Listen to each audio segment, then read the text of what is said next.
Chào mừng các bạn đã quay trở lại với kênh của Điện Ảnh Mai. Thì hôm trước ấy mình có sửa chữa cho một cái anh em thợ một cái máy giặt LG inverter cửa trên như này mà nó bị lỗi AE. Thì do là cái máy đó thì cái anh em thợ là cũng đã cầm một khách gần 1 tuần, cho nên là khách đòi rát quá thì cũng không có thời gian để quay video clip chia sẻ cho các bạn về cái lỗi đó, vì là cũng phải sửa gấp để trả cho khách. Thế là do là cái bạn thợ đấy bạn cũng mang về và cũng đã sửa chữa nhì nhằng mất khoảng tầm 5-6 ngày rồi, nên mình không quay được. Hôm nay thì mình lại gặp một cái máy LG inverter cửa trên như này và gặp cái lỗi đó là cái lỗi AE. Máy sẽ báo lỗi AE. Thì cái máy này thì nó có cái tiểu sử cũng không được tốt lành cho lắm, đó là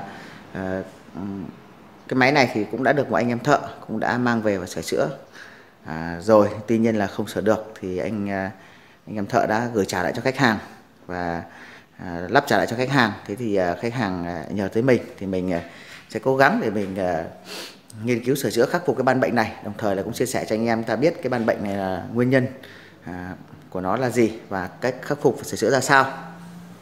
Rồi thì sau đây mình sẽ thử hiện tượng cho các bạn xem máy vẫn còn bật được các bạn nhé. Đó, chúng ta sẽ quan sát máy LG 10 cân các bạn nhé.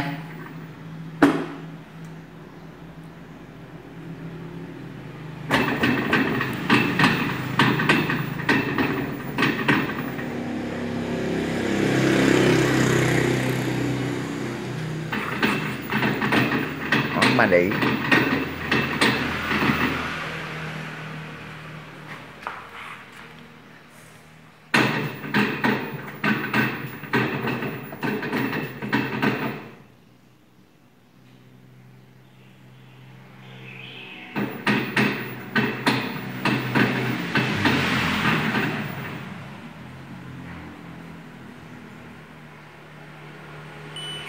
Đó, sau một hồi lắc lắc giật giật rồi các bạn sẽ thấy là nó báo lỗi là AE.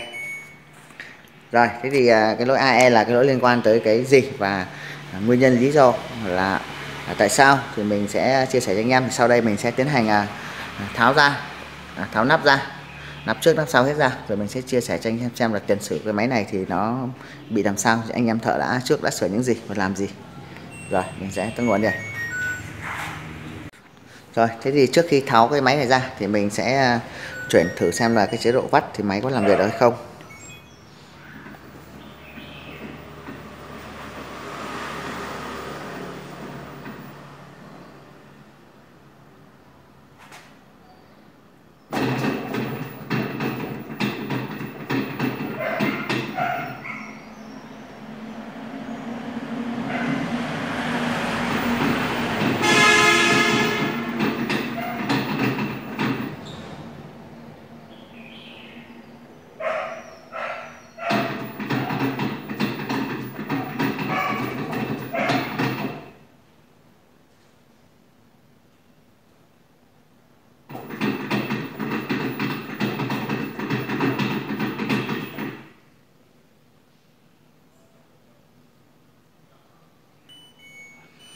Rồi như vậy là máy lại báo lỗi AE rồi và không thực hiện được vắt, cũng không thực hiện giật được.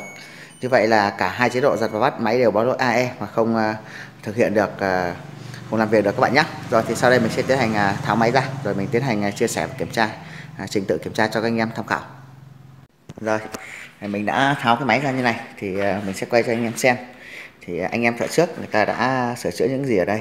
Thì theo như bác chủ nói thì cái máy này thì anh em thợ đầu tiên có thay cái này, thay cái phao này. Thì các bạn thấy là cái phao này là mới sáng choang đúng không ạ, mới tinh.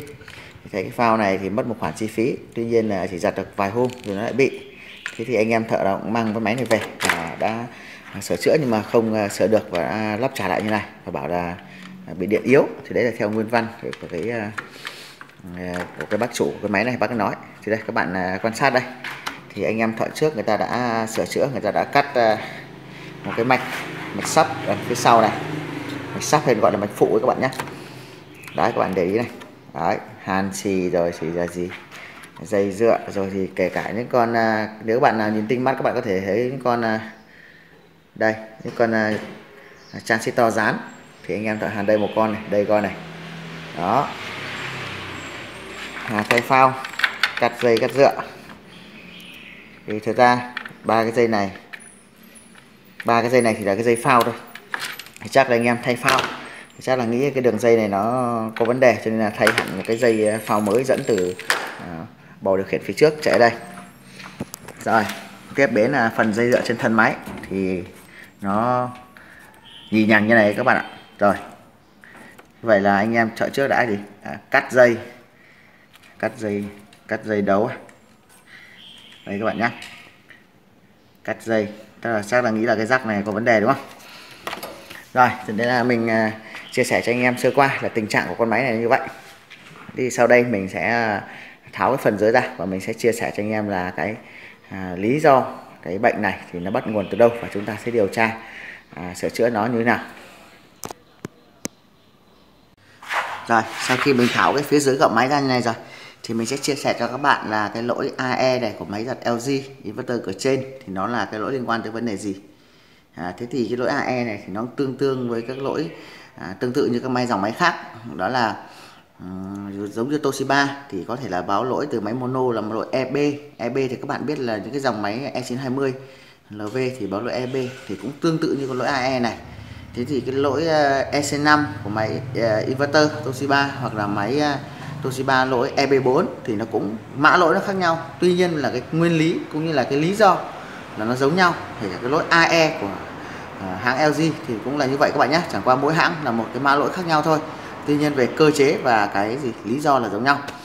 Thì lỗi AE là cái lỗi mà cái bo mạch điều khiển mà chưa nhận được cái tín hiệu của cái motor kéo ly hợp ở đây. Thì các bạn quan sát ở trong cái quan sát ở dưới gọng của cái máy LG ấy, thì các bạn sẽ thấy là nó có hai cái motor xả 3 giây. Thì một cái motor xả 3 giây bên này chỉ dùng để điều khiển cái gì, điều khiển cái việc gọi là thoát nước ở trong máy giặt ra.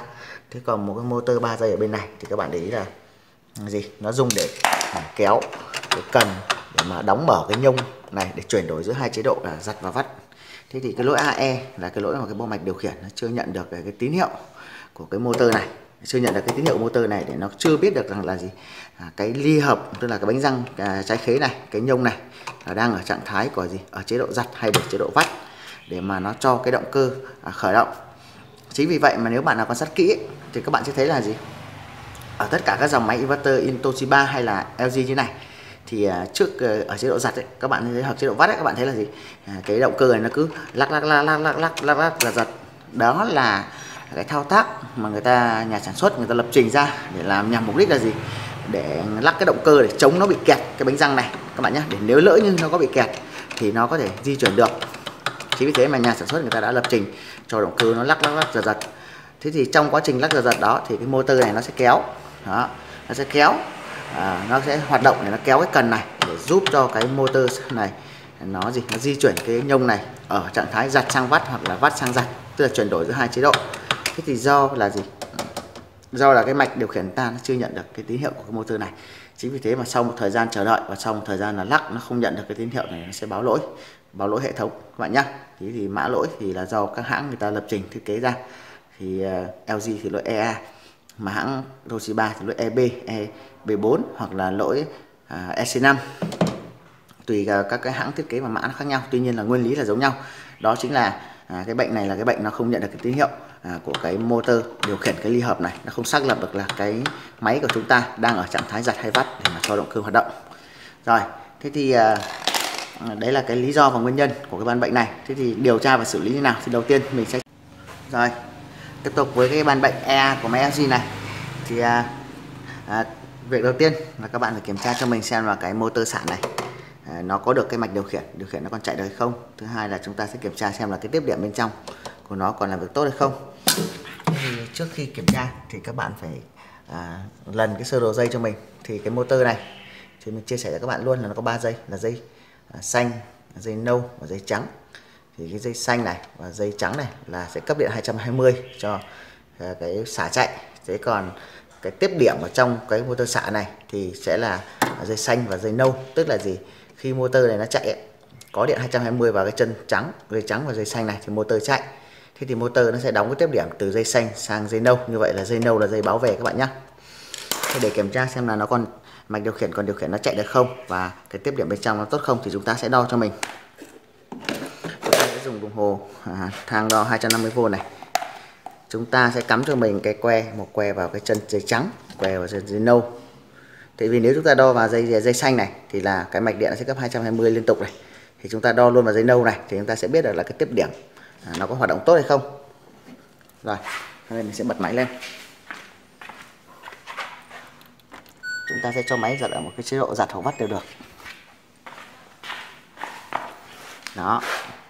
Thì các bạn quan sát cho mình trước là cái motor. Xem cái mạch điện có điều khiển nó chạy không.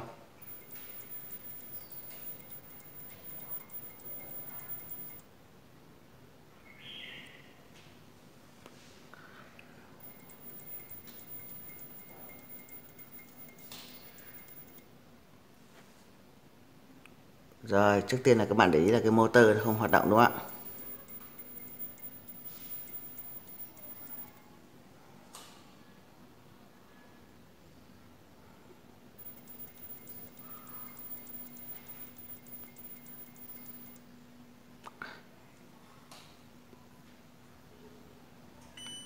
Rồi, báo lỗi rồi.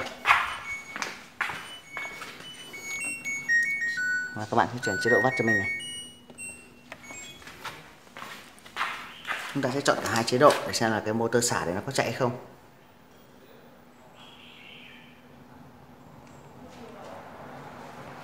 Khi chúng ta chọn được chế độ vắt ấy, thì các bạn sẽ thấy là cái gì ạ?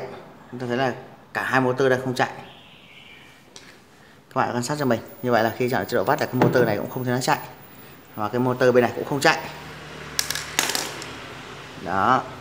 Như vậy là việc đầu tiên chúng ta phải xử lý là chúng ta phải kiểm tra xem là vì sao cái motor này nó chưa chạy, tức là gì? Cái bo mạch chưa cấp điện cho nó. Các bạn thấy đồng hồ là chưa có điện đúng không ạ?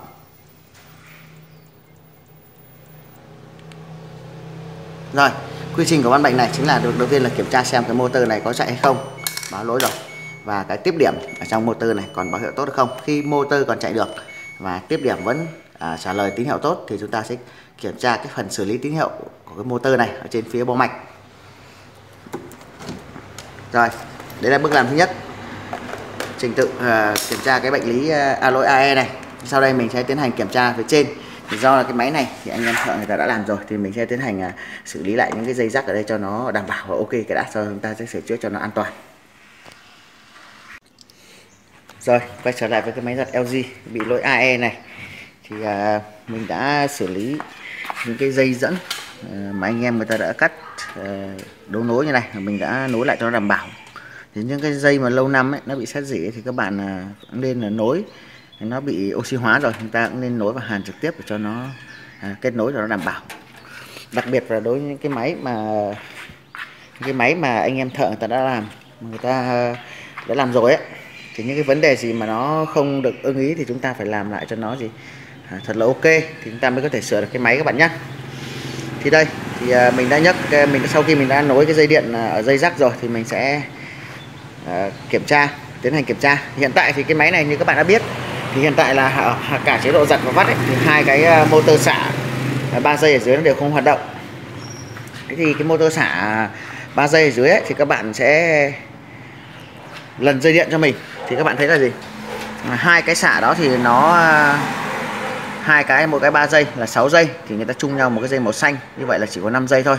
Thì các bạn thấy là rắc một chiếc motor xả nước thì gồm có 3 dây điều khiển này, dây xanh, dây trắng và dây trắng sọc đen, và một cái còn lại là cái motor xả kéo xả ly hợp ấy thì nó gồm dây xanh, dây trắng và dây nâu. Thì cái motor kéo xả ly hợp là dây trắng, dây xanh là cấp nguồn, còn dây nâu là tín hiệu báo về từ cái dây xanh này sang các bạn nhé. Cái vấn đề lần mạch này thì chúng ta phải lần. Thế còn đối với cái motor xả nước ấy, cái motor mà kéo xả nước cũng là 3 dây thì gồm có dây xanh, dây trắng và cái dây trắng sọc đen này, thì cái dây trắng sọc đen này là cái dây mà sẽ cấp nguồn, còn cái dây trắng không này sẽ là cái dây tín hiệu báo về của nó. Rồi thì cái việc lần mạch thì chúng ta phải lần mạch trước. Thế còn mình chia sẻ trong video clip thì mình giới thiệu cho anh em biết thôi. Đây thì cái bo sắt này thì các bạn thấy là có một cái rác cắm ở đây, nó cũng có đúng bấy nhiêu cái màu dây như mình vừa chia sẻ cho anh em. Thì mình sẽ giới thiệu cho anh em. Thì cái dây xanh chung là cái dây đứng một mình này. Đó, thế còn cái dây trắng sọc đen và cái dây trắng không này thì nó là hai cái dây gì? Hai cái dây sẽ cấp nguồn cho cái motor xả đã quay. Còn hai cái dây tín hiệu báo về từ hai motor, đó là dây trắng là của cái kéo xả nước, còn cái dây nâu là của cái motor kéo đóng mở ly hợp. Còn cái dây tím sọc trắng này là cái dây mà cấp nguồn còn lại. Tại vì một cái motor xả chỉ chạy được thì các bạn phải có hai pha điện là pha N, pha L đúng không? Thì cái dây xanh này là pha N này, còn cái dây tím là pha L. Thì dây tím người ta sẽ lấy ở đây, và dây xanh dây tím người ta đều lấy ở cái rắc này các bạn nhé. Tức là người ta sẽ lấy nguồn AC từ cái rắc đằng trước, từ cái bo đằng trước này chạy ra. Đó, dây xanh tím đây thì ra các bạn thấy là gì? Dây xanh là pha N, còn dây tím là pha L. Như vậy là gì? Người ta sẽ cấp chung cái pha N là dây xanh, còn người ta sẽ điều khiển hai cái chân cấp nguồn còn lại thông qua hai con dơ le ở đây các bạn nhé. Đó, thông qua hai con dơ le này. Thì hai con dơ le này nó tiếp điểm đầu vào của nó chính là cái dây tím, và đầu ra của nó chính là cái dây trắng và dây trắng sọc đen này. Đấy, thì các anh em lần mạch trước thì các anh em mới thấy nó là như vậy. Thế thì cái hai con dơ le này thì được điều khiển bởi cái gì ạ? Hai con dơ le này thì được điều khiển bởi đóng mở hai con dơ le này được điều khiển bởi hai con transistor dán. Đây thì anh em chúng ta lần mạch này, chúng ta sẽ thấy này, ở đây có đây các bạn nhé, con dơ le thứ nhất thì hai cái tiếp điểm của nó đây, và hai cái chân cuộn hút của nó đây thì nó điều khiển bởi con transistor dán này. Còn con dơ le này thì hai cái tiếp điểm của nó là đây, các bạn sẽ thấy một tiếp điểm đây. Đấy, và một tiếp điểm đây, hai tiếp điểm này, và hai cái cuộn hút của nó thì được điều khiển bởi con tran này. Như vậy là gì? Hai con transistor dán này là hai con sẽ điều khiển hai cái dơ le này, và hai cái dơ le này thì cấp nguồn cho hai motor xả đó. Thì hai con tran này chúng ta lần mạch chúng ta sẽ thấy nó chạy về đây, đi qua hai điện trở này và về hai cái dây điện ở đây. Như vậy là toàn bộ cái có 2, 4, 6, 7 cái dây điện này. 7 cái dây điện này thì sẽ có gồm gì? Có dây cấp nguồn âm dương để rất là nguồn dương để nuôi cái hai con dơ le này, và gì? Các cái chân mát và chân lệnh điều khiển transistor điều khiển hai con đóng này. Thì cái dây này thì nó là dây lệnh và dây nguồn được kết nối từ cái bo khiển phía trước ra các bạn nhé. Thì chúng ta cái dây dẫn này, nếu bình thường một cái máy mà chưa có anh em thợ sửa qua ấy thì nó là nguyên bản, thì chúng ta chỉ cần xem kết nối có tốt không, tức dây dợ có đứt và có tiếp xúc tốt không là được. Còn trong những cái trường hợp này thì cái máy này anh em làm rồi thì mình phải thanh tra lại xem vị trí các dây đúng hay không. Thì chúng ta cứ lần lượt chúng ta đo thôi. Thì hiện tại mình thanh tra mình đã thấy là ok. Rồi sau đây mình sẽ tiến hành kiểm tra xem lý do vì sao hai con dơ le này chưa được điều khiển và chưa cấp điện cho cái motor xả. Rồi, chúng ta sẽ tiếp tục với cái máy này. Thế thì như các bạn đã biết ấy, thì để cho cái bo sắt phía sau này nó hoạt động thì nó cần phải có những cái nguồn cấp, đúng không ạ? Thế thì nó sẽ cần là cái nguồn về cái phần nguồn AC để điều khiển các cái phụ tải làm hai con motor xả. Thì các bạn thấy là dây xanh và dây tím này phải có điện là 220V, và các cái dây điện cấp nguồn 12V để điều khiển dơ le, dây mát dây nguồn 12V, và dây gì và cần có một cái nguồn nữa để điều khiển những con ốp tô quang ở đây, đó là nguồn 5V. Thì chúng ta sẽ tiến hành kiểm tra lần lượt vấn đề về nguồn cấp trước cho mình. Rồi, để kiểm tra được thì đầu tiên chúng ta sẽ bật nguồn lên.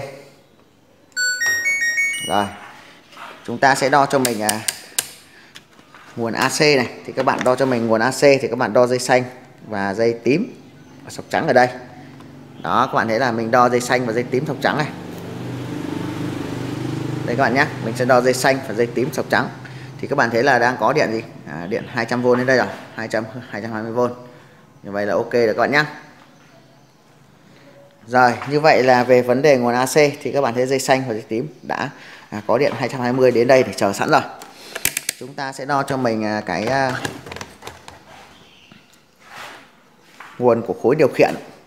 Thì chúng ta sẽ đo cho mình là cái dây mát.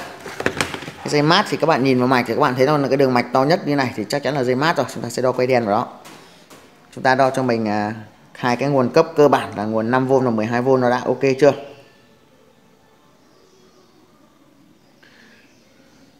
Nguồn 12V này, 12V là ok các bạn nhé.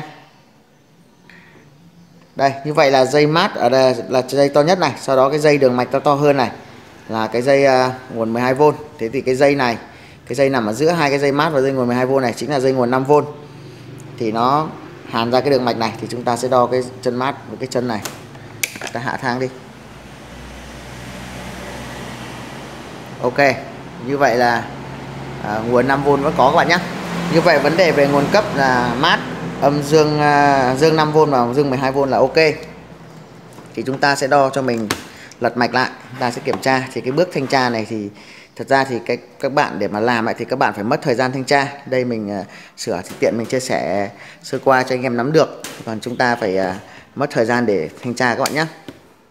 Rồi, đầu tiên mình sẽ đo nguồn cấp đến các linh kiện này. Đầu tiên chúng ta đo cho mình là dây mát, là cái dây mạch to này. Chúng ta đo cho mình đến cái vị trí cấp nguồn cho hai con ốp tô quang này. Ok, như vậy là vị trí này đã có 5V, như vậy nguồn cấp 5V đã tới vị trí IC quang các bạn nhé. Rồi, chúng ta sẽ đo cho mình xem là nguồn 12V thì đã cấp tới chân của các con dơ le này chưa? 12V có rồi này, mình để cái đồng hồ này hơi khó nhìn một tí.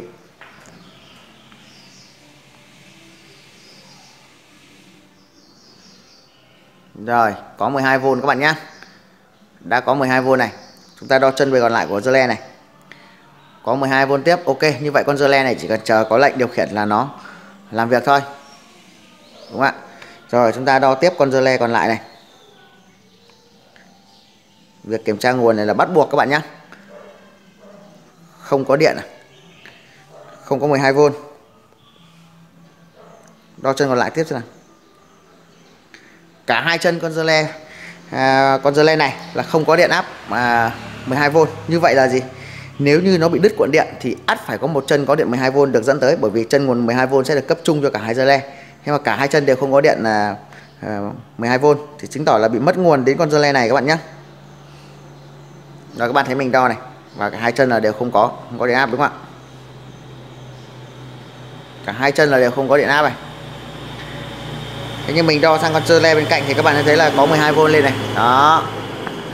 Còn cái con này là bị mất. Rồi. Như vậy là chúng ta xác định nguyên nhân hiện tại trước mắt là nguồn cấp 12V đến con dơ le này mất, còn con dơ le này vẫn có. Thế thì các bạn nhìn vào cái đường mạch ở đây thì các bạn thấy là cái chân nguồn 12V này nó chạy vào đây, cấp chung cho con dơ le này trước rồi mới cấp sang con dơ le này. Vậy sao con này có, con này mất? Như vậy là có thể là cái đường mạch ở phía dưới gậm dơ le này gặp vấn đề, thì chúng ta sẽ nhấc con dơ le này ra và để kiểm tra. Rồi, để mình rút điện ra cho an toàn đã. Rồi sau đây mình sẽ tiến hành nhấc con dơ le ra. Rồi, sau khi mình đã hút thuyết con dơ le này ra ngoài như này rồi. Đây, dơ le mình hút thuyết ra ngoài này. Thì chúng ta sẽ đo điện trở cuộn hút của con dơ le xem.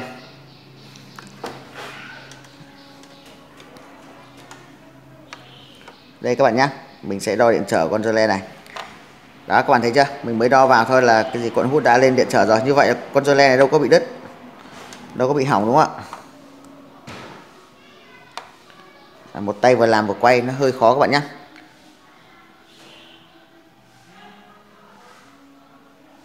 Đây, mình đo cho các bạn xem này.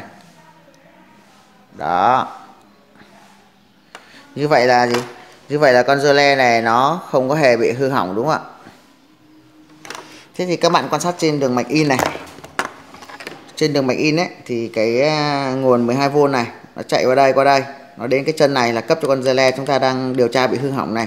Rồi nó mới cấp sang con dơ le này. Như vậy chân nguồn là bao giờ cũng thiết kế là mắc song song cho các cái dơ le này. Thế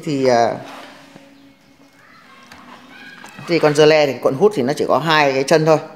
Một cái chân là cấp nguồn 12V thì các bạn thấy ở đây là cái chân này thì nối với con bóng bán dẫn này, và cái chân này của con dơ le này thì nối với bóng bán dẫn này. Như vậy là cái chân này là cấp nguồn 12V và cái chân này cấp nguồn 12V. Đó, thế thì lý do gì tại sao là nó lại không có nguồn ở đây thì chúng ta sẽ đo cho các bạn xem này.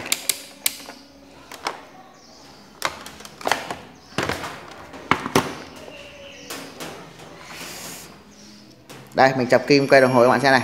Đấy nhá. Thì các bạn thấy là chúng ta đo vào cái mối thiếc này với cái chân của cấp nguồn của con dơ le bên kia là các bạn thấy là không thông đúng không ạ? Không thông kim. Đấy. Như vậy là cái mạch điện này là do là nó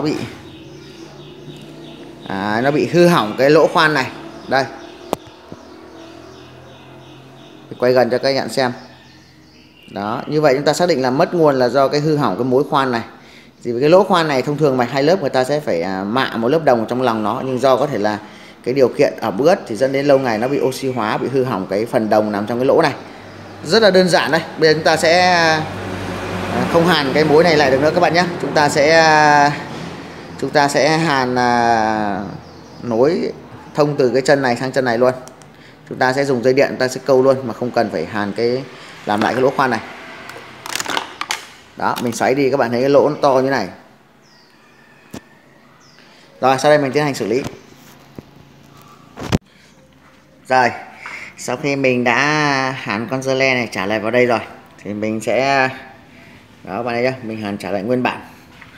Rồi mình đã câu một cái sợi dây điện trực tiếp từ cái chân cấp điện 12V này tới hai cái chân cấp nguồn của dơ le luôn cho nó đảm bảo. Vì thực ra là cái mạch điện này nó bị oxy hóa rồi thì chúng ta không nên hàn lại cái vị trí đó nữa, chúng ta câu như này luôn cho nó yên tâm. Rồi, thế thì sau đây thì mình sẽ tiến hành cấp điện vào và chúng ta sẽ kiểm tra xem là cả hai con dơ le đã làm việc hay chưa, và hai con motor xả phía dưới này nó đã hoạt động hay chưa, và tín hiệu báo về là có ok hay không.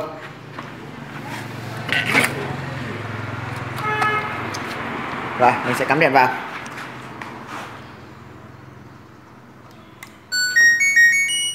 Chúng ta sẽ bấm vào chế độ giặt luôn.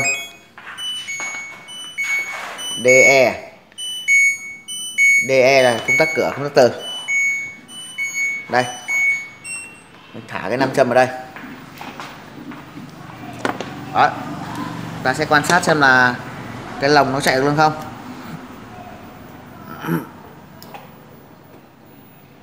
Mình nghe tiếng dơ le đóng lành tạch rồi đấy.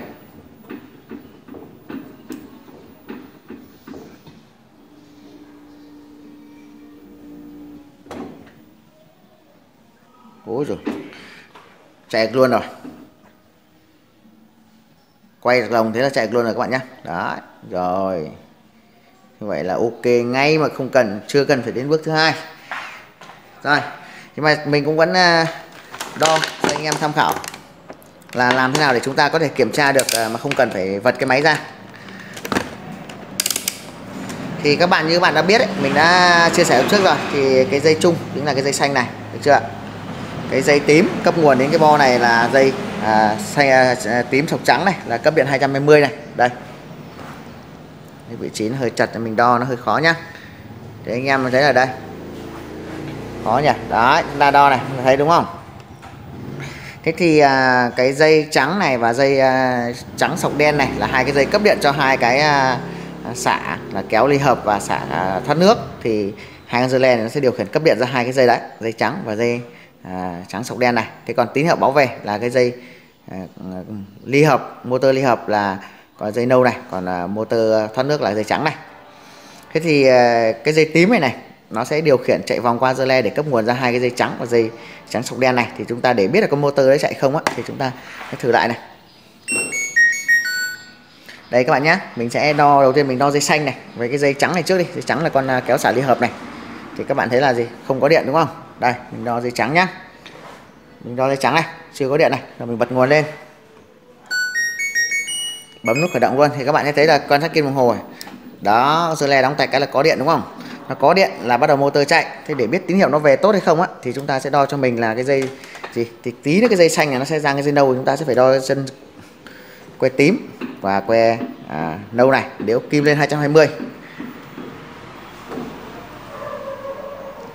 Nó có hai trạng thái là đóng và mở. Thì một là ở chế độ vắt thì cái tiếp điểm này là gì? Sẽ đóng, còn tiếp điểm ở trạng thái giật là nó hở. Thì mình chuyển qua đấy là đối với motor xả ly hợp thì mình chuyển qua chế độ vắt này. Thì các bạn thấy hiện tại là đồng hồ không có điện đúng không? Mình thử chọn chế độ vắt nhá. Vắt này. Bấm nút khởi động thì các bạn thấy cái motor nó chạy và cái này nó lên điện áp, tức là tiếp điểm tốt. Tất nhiên là máy chạy được thì các bạn biết là nó phải tốt rồi. Đây. Đấy, các bạn thấy chưa?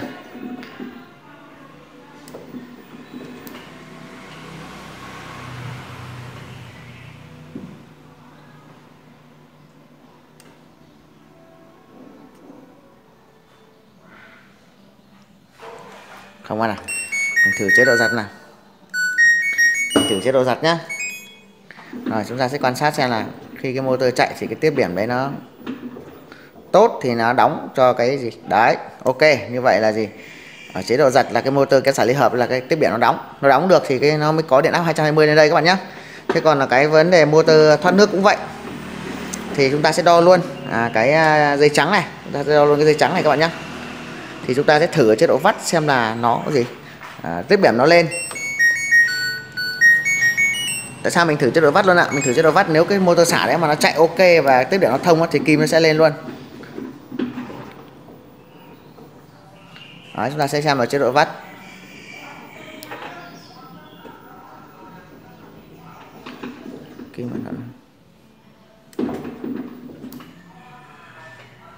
Đó, các bạn thấy là nếu mà kim nó lên như này là cái motor xả thoát nước nó đã kéo được nhá. Đây mình bấm tạm dừng này. Thì các bạn thấy này, mình bấm tạm dừng đấy, mất này, motor xả nó nhả về. Rồi mình lại bấm chạy này. Phải thử chế độ watt thì mới biết là cái motor thoát nước đấy nó hoạt động không bạn nhé. Đấy, mình bấm lại lên. Như vậy là cả hai motor đang hoạt động tốt. Rồi. Mình sẽ thử luôn cả chế độ watt luôn đi. Nãy mình thử ở chế độ giật thì các bạn biết rồi. Hay đây mình thử lại cho các bạn xem này. Mình thử chế độ giật này. Rồi, chúng ta sẽ xem nó cân đồ nhá.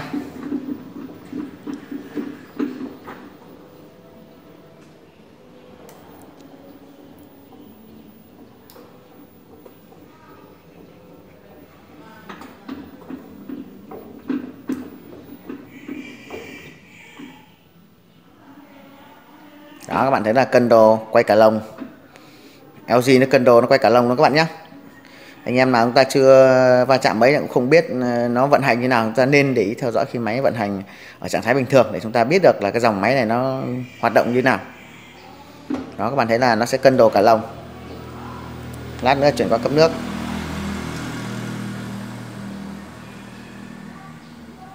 Đó, cân đồ cả lồng luôn. Rồi, van cấp nước đã rung rồi. Còn này van DC rung rất là êm các bạn nhé. Van DC 12V. Mình sẽ chuyển qua thử chế độ watt luôn. 7 phút à? 15 phút. Rồi, chúng ta sẽ quan sát.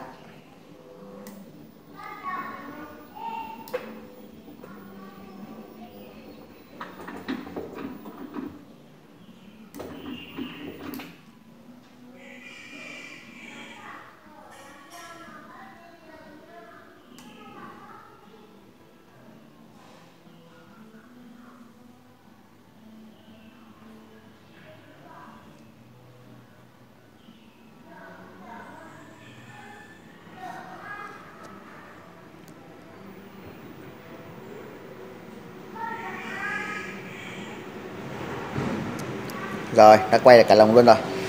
Rồi, như vậy là vừa rồi thì mình cũng đã sửa chữa cái máy này cho khách hàng, cũng như là mình quay để chia sẻ cho anh em ta tham khảo từng cái quy trình khám chữa, sửa chữa như thế nào. Thì tuy nhiên là cái máy này thì anh em thợ nó đã sửa rồi, bới móc ra để sửa chữa rồi, cho nên là mất thời gian để chúng ta làm lại những cái vấn đề không cần thiết như là dây dựa này nọ. Tuy nhiên là chúng ta nhận sửa của khách hàng thì chúng ta cũng phải làm cho nó làm sao cho nó đảm bảo và ok nhất cho khách hàng. Còn đối với những cái máy mà nguyên bản bị bệnh này, anh em sửa chữa thì trình tự khám chữa và nó rất đơn giản thôi. Như mình đã chia sẻ thì mình vừa rồi mình cùng anh em chúng ta vừa cùng khám chữa và khám từ đầu đến cuối xem là chúng ta chuẩn đoán cái ban bệnh này như thế nào, liên quan vấn đề gì, và chúng ta sửa chữa. Thì chắc hẳn là anh em cũng biết là sau khi mình đã sửa chạy ok này rồi thì nguyên nhân hư hỏng chính thức của cái máy này là nó nằm ở đâu. Thì mình đã chia sẻ cho anh em. Thì tuy nhiên là mình làm chia sẻ thì mình quay chi tiết cho nên nó khá là dài và lâu. Chứ còn nếu thực tế để mà chúng ta sửa chữa mà cái máy móc này mà nguyên bản chưa ai sửa cả thì nó rất là nhanh thôi. Mình sẽ làm trong vòng khoảng tầm 1 tiếng đến 2 tiếng là cùng thôi, làm gọn đẹp và sạch sẽ cho khách hàng, chạy ok như thế này. Đó. để mình quay chia sẻ để cho anh em thấy rằng là cái trình tự để sửa chữa một cái ban bệnh như này thì nó cũng không quá phức tạp và không quá khó, đúng không ạ? Thì chỉ cần chúng ta nắm được cái quy trình kiểm tra sửa chữa thì chúng ta sẽ điều tra theo cái trình tự mà để chúng ta sửa thì nó cũng đơn giản thôi. Thì tuy nhiên cái gì cũng cần phải có trải nghiệm, cần phải có thời gian để chúng ta nghiên cứu cũng như là tìm hiểu thì chúng ta mới có thể sửa chữa được nó thành công như thế này. Rồi, như vậy là máy đã chạy ok rồi. Sau đây mình sẽ tiến hành quấn dây điện các thứ cẩn thận lại và đóng gọn lại, đổ keo kết cho khách hàng. Thì mình xin kết thúc cái video clip chia sẻ ở đây. Xin cảm ơn tất cả các bạn đã dành thời gian quan tâm theo dõi cái video clip này của mình, và xin chúc tất cả anh em chúng ta sẽ sửa chữa thành công khi gặp phải những ban bệnh tương tự như vậy. Và hẹn gặp lại các bạn ở trong các video chia sẻ tiếp theo của mình. Thân ái chào các bạn.